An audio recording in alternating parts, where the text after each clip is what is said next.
से भारत माता की वंदे वंदे। जो पेंशनर्स का काम करेगा, जो पेंशनर्स का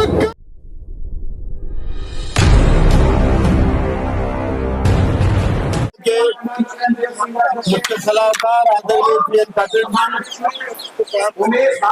पश्चिम भारत के मुख्य समन्वयक आदरणीय सुभाष राव पोखरकर जी,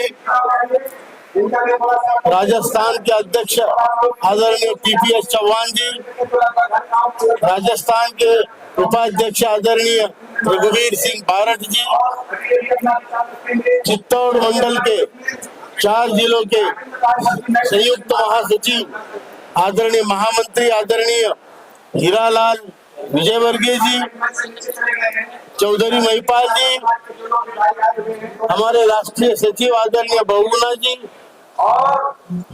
हमारे राष्ट्रीय कोषाध्यक्ष आदरणीय नारखेड़े साहब, हमारे महिला विंग की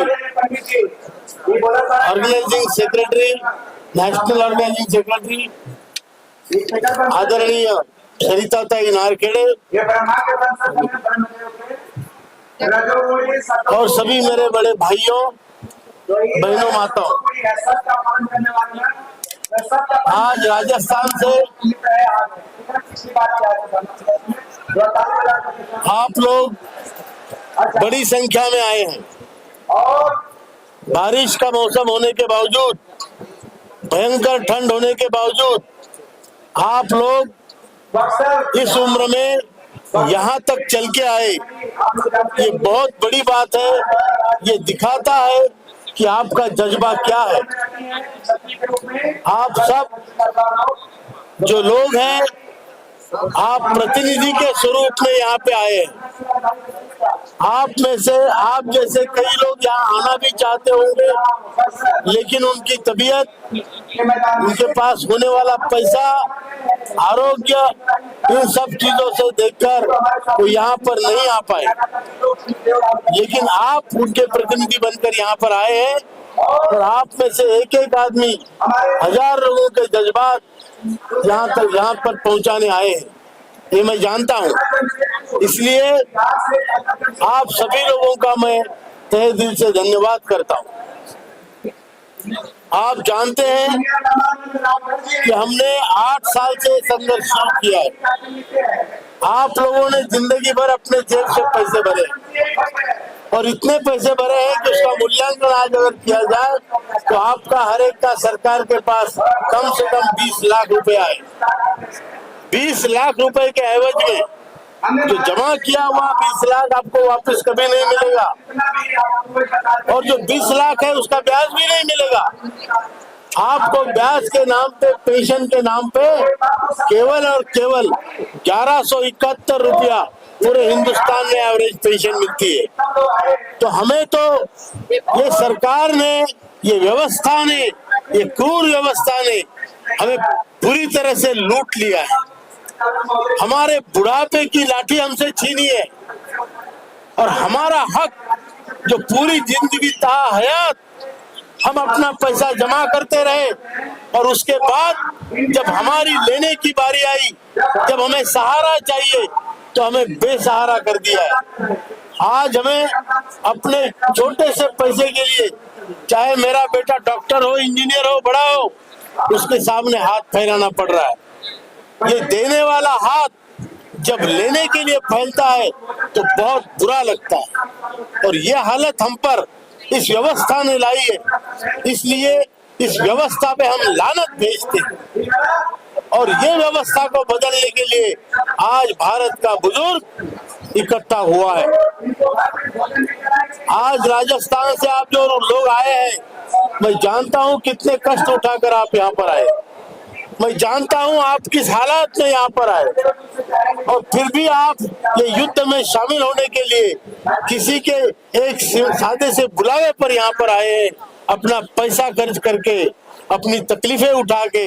इसलिए आप धन्यवाद के पात्र हैं। पूरा हिंदुस्तान का पेंशनर आपका धन्यवादी है। हमारी 4 मांगे हैं भाइयों। कोई बड़ी मांगे नहीं। 7,500 और महंगाई भत्ता, 2 वृद्धों को जीने लायक पेंशन हमको मिलनी चाहिए। पति पत्नी को मेडिकल सुविधाएं, अच्छी मेडिकल सुविधाएं मिलनी चाहिए। इसके अलावा जो सुप्रीम कोर्ट का हायर पेंशन का निर्णय है उसको अक्षरशः शब्दशः बिना भेदभाव के लागू किया जाए। और जो लोगों को ईपीएस के दायरे में नहीं लाया गया लेकिन उन्होंने ईपीएस के संस्थाओं में काम किया है, उनको इसमें एक्स पोस्ट फैक्टो मेंबर बनाया जाए या तो फिर उनको 5,000 रुपए पेंशन दी जाए। ये 4 मांगे लेकर हम चल रहे हैं। और आपको मैं बता दूं कि आपका विजय निश्चित है, आपका विजय निश्चित है। और आप देखेंगे आने वाले कभी भी हो सकता है, आज कल परसों नरसों कभी भी हो सकता है।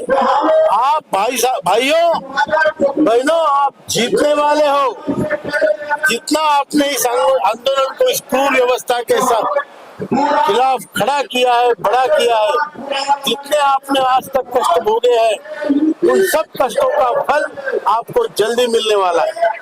और ये विजय श्री के आप सब हकदार होंगे, आप सब इसका श्रेय लेंगे, क्योंकि आपने ये आंदोलन खड़ा किया है। ये दुनिया में एक उदाहरण है कि बड़े बूढ़े लोग, 60 साल की उम्र से ज्यादा लोग इकट्ठा होकर, बिखरे हुए लोग इकट्ठा आकर बिना जाति धर्म का दोष दिए हुए, बिना जाति का, बिना धर्म का कोई वहां पर बात किए हुए इकट्ठा आकर आपने इस सिस्टम को झुकाया है।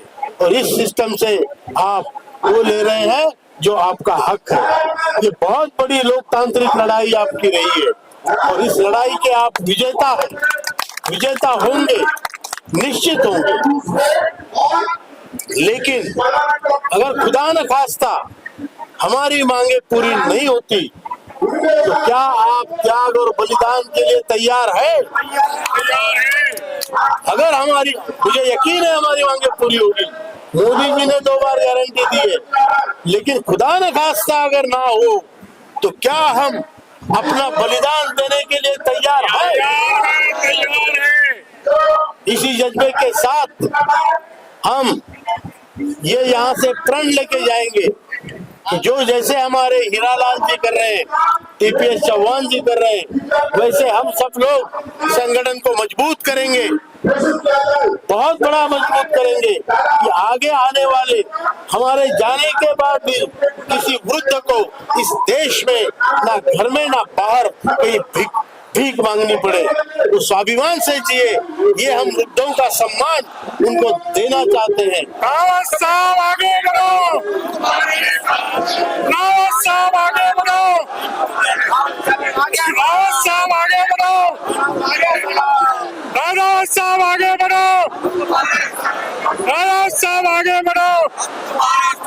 भाइयों, ये लड़ाई केवल पैसों की लड़ाई नहीं है, ये तो पहली बात हक की लड़ाई है, हमारे स्वाभिमान की लड़ाई है। हमने जिंदगी भर जिन बच्चों को लंगोट से, चट्टी से लेके, किताबों से लेके, उधार लेके पढ़ाया, उन बच्चों के सामने हाथ फैलाते हुए आज हमें शर्म आती है।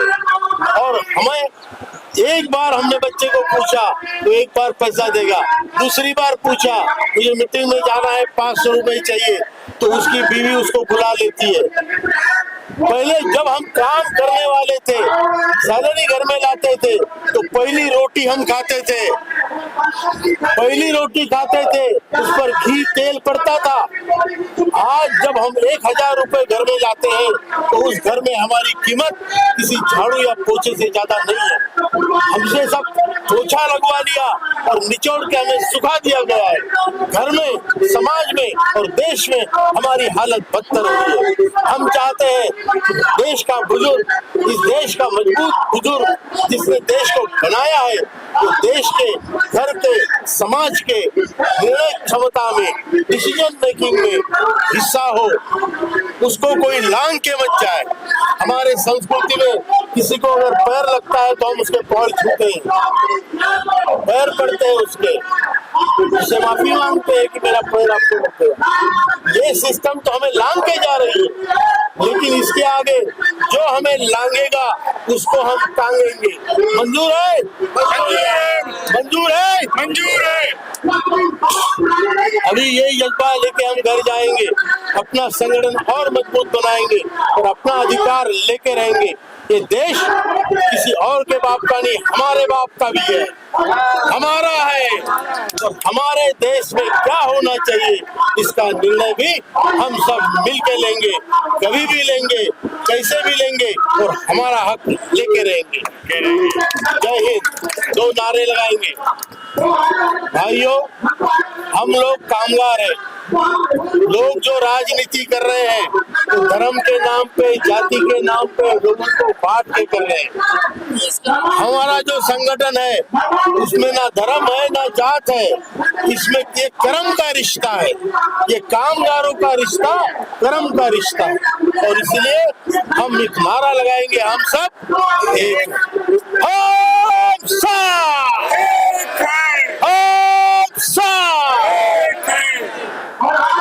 दूसरी बात, तो ज्येष्ठ भारत श्रेष्ठ भारत। हमारा भारत देश दुनिया में ज्येष्ठ है, दुनिया में श्रेष्ठ है, और उस देश के हम ज्येष्ठ नागरिक, हम भी श्रेष्ठ है। ये नारा हम अपने देश के लिए और अपने खुद के लिए लगाएंगे। ज्येष्ठ भारत श्रेष्ठ भारत। ज्येष्ठ भारत श्रेष्ठ भारत। ज्येष्ठ भारत श्रेष्ठ भारत। ज्येष्ठ भारत।